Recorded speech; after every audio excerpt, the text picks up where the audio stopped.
Next door are weird. Part 1. Moving into a new house after my divorce felt like hitting the reset button.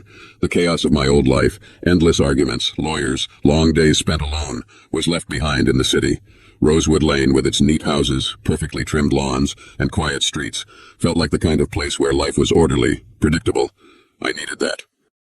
The day I moved in, the sun was shining, and I was surrounded by moving boxes when the neighbors started to show up.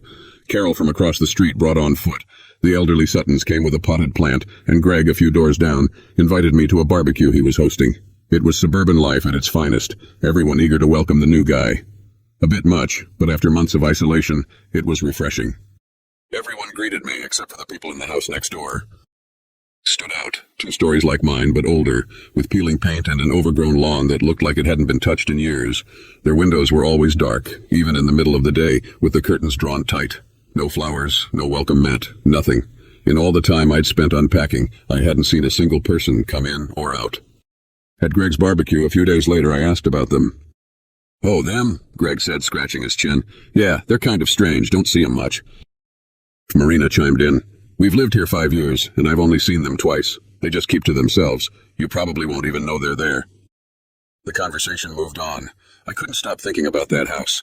Everyone acted like it was no big deal, just some reclusive neighbors. Every time I looked over at it, I couldn't shake the feeling that something was off.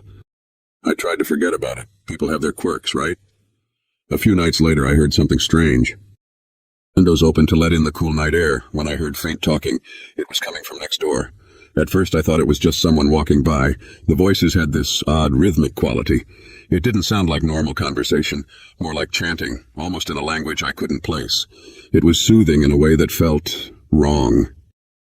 Myself, it was late, probably just some night owls. I rolled over, trying to push it out of my mind.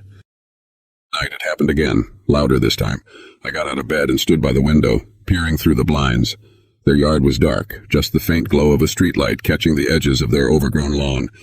I couldn't see anyone, just those voices, that strange staccato rhythm that made my skin crawl. I watched and waited. Nothing revealed itself. Eventually the voices faded, and the night went quiet again.